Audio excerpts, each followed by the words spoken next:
ये जो transfer of votes है बीजेपी और जेडीयू के बीच में क्या चल रहा है हिमांशु? क्योंकि भीतर खाने ये भी खबर चल रही है, शशि आप भी बताइएगा उसमें, कि जेडीयू कंसोलिडेट करते हुए नजर आ रही है और जेडीयू बीजेपी से ज्यादा लीड बनाते हुए सीट्स को लेके आ रही है। कहीं वहां पे भी वोटर्स के बीच में, ईबीसी वोटर्स के बीच में बीजेपी के साथ जाने में गुरेज।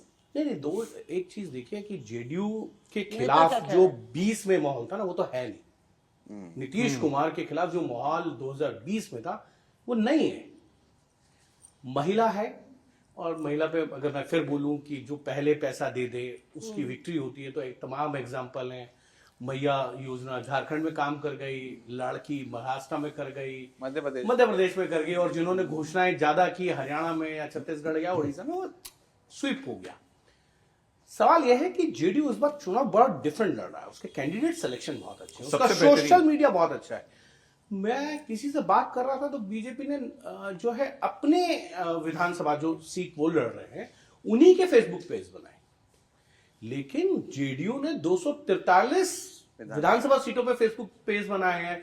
उनके बाकी जो सोशल मीडिया पे हैंडल्स हैं उनपे अकाउंट्स करके उसको चला रहे हैं। सोशल मीडिया में बड़ा अच्छा काम किया है और बहुत ही व्यवस्थित तरीके से जेडीयू इस बार सोशल मीडिया पे फोकस कर रहा है। ऐसा मुझे लगता है कि प्रशांत किशोर ने 2015 में किया हो तो किया हो, उसके बाद हमको 20 में नजर नहीं आया था।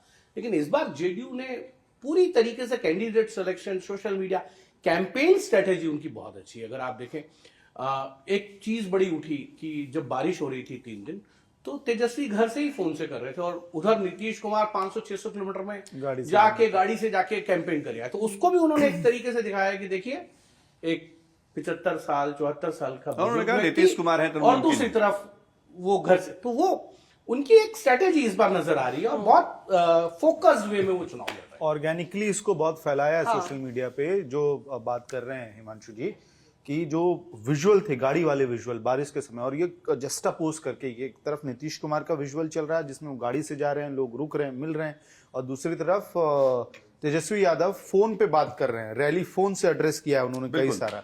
तो इन वीडियोस को जस्टा पोस्ट करवाया, और वही कि एल्गोरिदम जब एक बार भागने लगता है तो कंटेंट क्रिएटर्स उसको खरीद के खुद से ऑर्गेनिकली बेचते हैं। और एक पुराने पोल स्ट्रैटेजिस्ट, इसी पे ऐड कर रहा हूं बस, जो नीतीश कुमार के पोल स्ट्रैटेजिस्ट रहे हैं, वो बता रहे थे मुझे कि इस बार जेडीयू से बेटर, अगर बीजेपी से बेटर अगर स्ट्राइक रेट पहले फेज में कम से कम जो वोट पड़ा है, अगर जेडीयू का हो जाए तो कोई सरप्राइज आप लोग मत मानिएगा। आप लोगों ने नीतीश कुमार को बहुत हल्के में और कमतर आंका है, लेकिन हम लोगों को लग रहा है कल जिस तरह की वोटिंग हुई है और जिस तरह से महिलाओं का फीडबैक, कतार वतार सब देखने को मिला है, तो वो पोल्स, ये स्ट्रैटेजिस्ट रहे हैं, अभी नहीं है। उनका ये भी कहना था कि इस बार संजय झा ने सारी कमान अपने हाथ में पोल स्ट्रैटेजी वाली ले ली है। सारे जो कंपनीज आए हैं वो सब वहां शिफ्ट हो गया है, तो उनके घर पे सोशल मीडिया का वॉर रूम बना। एक नेता है बड़े महागठबंधन के, उन्होंने मुझे कहा है कि आप जानते हैं सबसे बड़ी उपलब्धि या सबसे बड़ा एडवांटेज क्या है नीतीश कुमार के पास?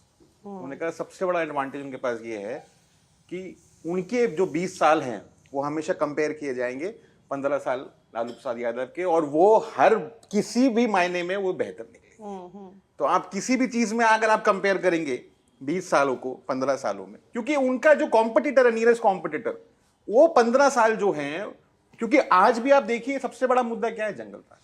नहीं, लेकिन राहुल, इसमें एक चीज जरूर है कि इस बार महिला एक फैक्टर है, लेकिन मैं क्योंकि थोड़ा घूमा तो बेरोजगारी, पलायन, एजुकेशन, जॉब्स, ये एक बड़ा फैक्टर अंदर खाने हैं। आप इसमें आप किसी का भी रोल मानिए है। और क्योंकि 2020 में तेजस्वी ने ये कहा था हम 10 लाख नौकरियां देंगे, तब बीजेपी और एनडीए ने ये कहा था हम 20 लाख रोजगार देंगे। नहीं हुआ, उन्होंने कहा था हम पहली कैबिनेट में दे देंगे। लेकिन जब जेडीयू और आरजेडी ने मिलकर 2022 में सरकार बनाई तो तेजस्वी ने ये प्रूव किया कि सरकारी जॉब दी जा सकती है, और 10 लाख जॉब दी गई, वो आरजेडी के साथ रहते हुए भी, भारतीय जनता पार्टी के साथ भी। तो इसमें कहीं एक चीज है कि रोजगार, शिक्षा प्लस आपको पलायन एक बड़ा इशू है। वो जो आप बात कर रहे हैं वो 40 साल का जो आज व्यक्ति है उसके लिए है, लेकिन जो यंगस्टर है उसको आज जॉब्स और एजुकेशन ये भी एक बड़ा फैक्टर है। ये सर लेकिन बिहार में ही होता है ये। अगर आप मिडिल इनिंग्स में आके बैटिंग करेंगे और अच्छा परफॉर्म कर देंगे तो उसका फायदा आपको मिलेगा कि नहीं ये सवाल हो जाएगा। तेजस्वी यादव ने जॉब क्रिएशन किया, डिलीवरी दी, लेकिन उसी में एक गठबंधन के सिटिंग विधायक जो इस बार चुनाव लड़ रहे हैं, उनसे मेरी बात हुई थी चुनाव के 2-3 महीने पहले। वो कह रहे थे इस बार क्यों नहीं माहौल बन रहा है बताइए बेरोजगारी को लेके, क्योंकि आपने जो बहालियां निकाली उससे जो नाराजगी थी कंपटीशन में जाने वाले लड़कों की वो थोड़ा डाउन आया। और बीजेपी और से जब दोबारा सरकार बना तो आप लोगों ने बहाली के पेपर पे इश्तिहार निकाल दिया, प्रोसेस शुरू कर दिया, तो बज नहीं क्रिएट कर पा रहे हैं। इसलिए वो चौपर सभाओं में जो 10 मिनट की सभा तेजस्वी की होती थी जिसमें नौकरी नौकरी नौकरी बात करते थे, वो उस तरह का कोई मोमेंटम डेवलप इस बार वेवलेस चुनाव है।